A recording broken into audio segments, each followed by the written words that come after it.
अस्सलामुअलैकुम students, welcome to अपनी computer class. तो स्टूडेंट, आज के लेक्चर में हम ग्रेड 12 कंप्यूटर साइंस के टॉपिक नंबर 1.1 को कवर करेंगे। तो स्टूडेंट, चूँकि इस दौर में हम बहुत सारी टेक्नोलॉजीज़ यूज़ कर रहे हैं, बहुत सारी एप्लीकेशंस, बहुत सारे सिस्टम या बहुत सारी डिवाइसेस हम यूज़ करते हैं, तो उनके साथ हमारा एक्सपीरियंस कैसा है ये इस चीज़ पे डिपेंड करता है कि हम कितना इजीली उसके साथ इंटरेक्ट कर रहे हैं, कितना आसानी से हम उसको अंडरस्टैंड कर रहे हैं और कितना एफिशिएंटली हम उससे अपना कोई भी काम करवा सकते हैं।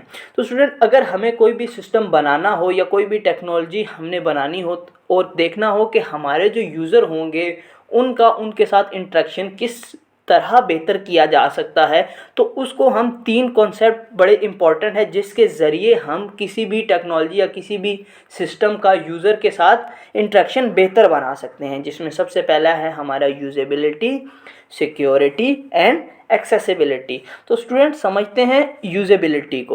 स्टूडेंट, यूजेबिलिटी में हम ये देखते हैं कि हमारा जो सिस्टम है वो कितना इजी टू यूज़ या कितना इजी टू अंडरस्टैंड है, कि यूज़र हमारे सिस्टम को बहुत ही आसान वे में समझ सके और अपना काम बहुत ही आसानी से मुकम्मल कर सके। नेक्स्ट स्टूडेंट है हमारा बहुत ही इम्पोर्टेंट सिक्योरिटी।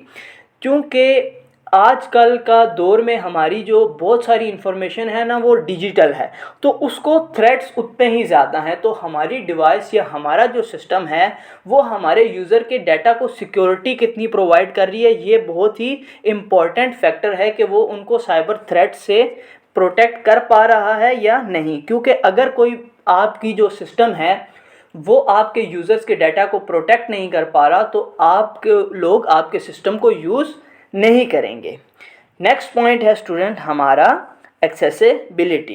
एक्सेसिबिलिटी में हम ये चीज़ देखते हैं कि हमारा जो सिस्टम या हमारी जो डिवाइस है वो ज़्यादा से ज़्यादा लोग यूज़ करें, चाहे उनमें कोई डिसेबिलिटी भी हो, तो भी हमने ऐसी डिवाइस बनाई हो कि उसको ज़्यादा से ज़्यादा लोग यूज़ कर सकें। तो स्टूडेंट, मूव करते हैं नेक्स्ट टॉपिक की तरफ, जो कि है हमारा device system usability. Students, usability किसी भी चीज़ के, किसी भी सिस्टम के, किसी भी एप्लीकेशन के सक्सेस में एक बहुत ही इम्पॉर्टेंट रोल प्ले करता है। क्योंकि जितना इजी उसको समझना होगा, उसको यूज़ करना होगा, उतना ही बेहतर यूज़र का एक्सपीरियंस होगा और ज़्यादा से ज़्यादा लोग उस सिस्टम को यूज़ करेंगे। हम डिफरेंट यूजेबिलिटी प्रिंसिपल्स का यूज़ करते हुए एक यूज़र फ्रेंडली सिस्टम डिज़ाइन कर सकते हैं। तो स्टूडेंट्स, यूजेबिलिटी के हमारे पास कुछ की एस्पेक्ट्स हैं जिस पे फोकस बहुत ज़रूरी है, जिसमें सबसे पहला है हमारा अफेक्टिवनेस। अफेक्टिवनेस में हम ये चीज़ देखते हैं कि जो हमारा कस्टमर है, जो हमारे सिस्टम का यूज़र है, वो कितनी आसानी या कितना सक्सेसफुली अपना टास्क कंप्लीट कर रहा है हमारे सिस्टम को यूज़ करते हुए। कोई भी बंदा है वो हमारा सिस्टम, चाहे वो एक एप्लीकेशन है, उसको तब यूज़ करेगा जब उसकी ज़रूरत है, हमारा सिस्टम उसके कोई काम आ रहा है और वो कितने अच्छे तरीके से अपना काम कर रहा है, वो चीज़ हम देखते हैं अफेक्टिवनेस में। नेक्स्ट आती है हमारी एफिशिएंसी।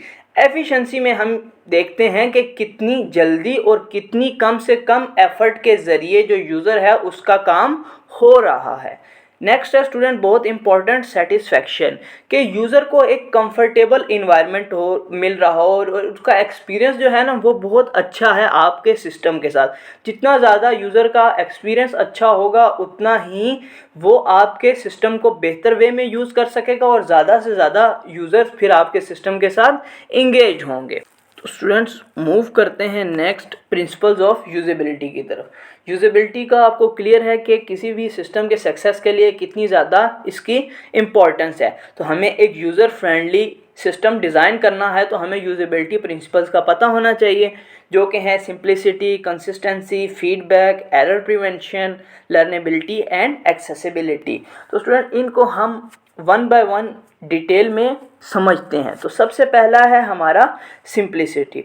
सिंप्लिसिटी में जो भी हमारे सिस्टम का डिज़ाइन है ना, वो बहुत स्ट्रेट फॉरवर्ड होना चाहिए।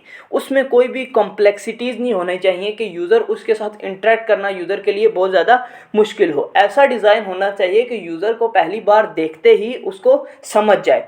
एग्जाम्पल के तौर पे आप सब लोग गूगल यूज़ करते हैं। जैसे ही आप गूगल ओपन करते हैं तो आपके सामने एक सर्च बार बनी हुई आ जाती है, जहाँ से आपको पहली बार में ही पता चल जाता है कि ये आपको कोई चीज़ यहाँ पे सर्च करनी है, रेदर के आपको वहाँ पे बहुत सारे आइकन्स दिए हों और उनकी डिटेल दी हो और आपको ढूंढना पड़े कि आपको सर्च कहाँ से करना है। तो आपका जो भी सिस्टम का डिज़ाइन है वो बहुत ज़्यादा सिंपल होना चाहिए। नेक्स्ट पॉइंट है स्टूडेंट कंसिस्टेंसी, कि जो आपका इंटरफेस है ना, आपके सिस्टम के डिज़ाइन जो है वो एक कंसिस्टेंट होना चाहिए, कि मिलता जुलता होना चाहिए, ताकि यूज़र को गैस करना आसान हो कि ये जो चीज़ है ये सिस्टम में ये इस काम के लिए यूज़ हो रही है। एग्जांपल के तौर पे आप माइक्रोसॉफ्ट ऑफिस की एग्जांपल ले सकते हो कि आप माइक्रोसॉफ्ट वर्ड यूज़ करते हो, एक्सेल यूज़ करते हो, पावर पॉइंट यूज़ करते हो, और आपने ऑब्ज़र्व किया होगा कि उन सब का जो इंटरफेस है ना वो बहुत सिमिलर है। वो एक कंसिस्टेंट डिज़ाइन है जो डिफरेंट फॉर्मेट्स में, डिफरेंट पार्ट्स में यूज़ हो रहा है। आपको पता है वर्ड में हम कहाँ से बोल्ड, इटैलिक, अंडरलाइन फॉर्मेटिंग करते हैं, हम एक्सेल में भी वहीं से कर सकते हैं, हम पावर पॉइंट में भी वहीं से कर सकते हैं। तो इससे भी यूज़र का इंटरेक्शन बेहतर होता है। स्टूडेंट नेक्स्ट पॉइंट है हमारा फीडबैक।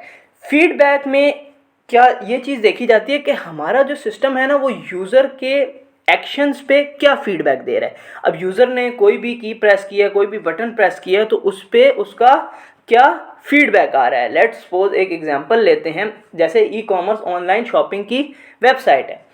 आप वहाँ जाके कोई प्रोडक्ट देखते हो, प्रोडक्ट सेलेक्ट करते हो, और आप जैसे ही उस पर क्लिक करते हो या बाय करने के लिए जाते हो ना, तो वो ऐड टू कार्ट का एक पॉपअप मैसेज आपके सामने आ जाता है, या आपको इस तरह का कोई भी मैसेज आ जाता है कि आपका ऑर्डर कंफर्म हो गया है। वो क्या है, आपके एक्शन के अगेंस्ट आपको फीडबैक दे रहा है कि आपने ये काम किया, उसका वो रिस्पॉन्स दे रहा है। ठीक है, तो वो चीज़ आती है आपके फीडबैक में।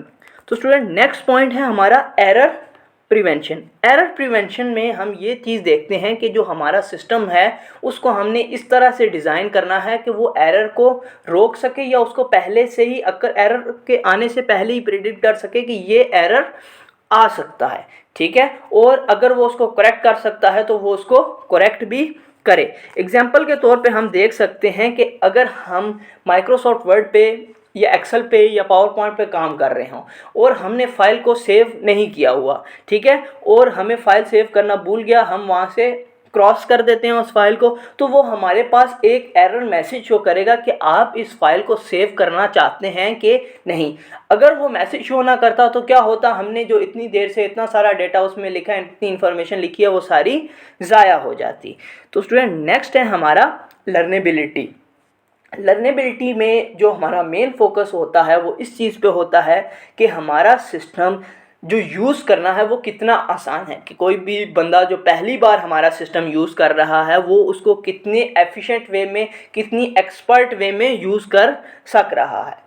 तो स्टूडेंट इसकी एग्जांपल हम देख सकते हैं, जब भी हम ना कोई मोबाइल एप्लीकेशन यूज़ करते हैं, स्पेशली अगर हम कोई गेम डाउनलोड करते हैं, तो जब हम उसको ओपन करते हैं ना, तो पहली बार वो हमें सारा बताता है कि आपने इस तरह से ये काम करना है, ये बटन इसलिए यूज़ करते हैं। तो गेमर्स जो होंगे वो इस चीज़ को रिलेट कर पाएंगे। ठीक है स्टूडेंट्स, तो नेक्स्ट पॉइंट है हमारा एक्सेसिबिलिटी। एक्सेसिबिलिटी में हमारे जो सिस्टम का डिज़ाइन होता है वो इस तरह से किया जाता है कि जितने भी ज़्यादा से ज़्यादा लोग हैं वो उसको यूज़ कर सकें, वो उस तक रसाई हासिल कर सकें, चाहे उनमें कोई भी डिसेबिलिटीज़ भी हैं। तो हमारे सिस्टम में कोई एक एक्स्ट्रा फंक्शनैलिटी या एक्स्ट्रा फीचर होना चाहिए जो उनकी डिसेबिलिटी की बावजूद वो उस सिस्टम को यूज़ कर सक रहे हों। जैसे अब टीवी का रिमोट है, टीवी का रिमोट अगर आप कभी ऑब्ज़र्व करें ना, तो उसमें जो बटन्स लगे होते हैं वो इस तरह से लगाए गए होते हैं कि उन लोगों जिनकी नज़र कमज़ोर भी है वो भी उसको ना बड़ी आसान वे में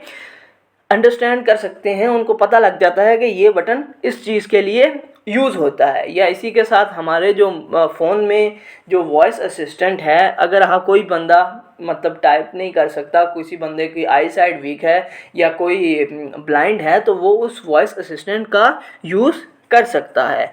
तो उम्मीद है स्टूडेंट आपको ये लेक्चर क्लियर हो गया होगा। ग्रेड 12 की तमाम लेक्चर्स आपको चैनल पे मिल जाएंगे, जल्द ही कंप्लीट कोर्स आ जाएगा चैनल पे, तो उसके लिए आपने चैनल को सब्सक्राइब करना है। तो स्टूडेंट मिलते हैं नेक्स्ट वीडियोज़ में, तब तक अपना बहुत सारा ख्याल रखिएगा। अल्लाह हाफिज़।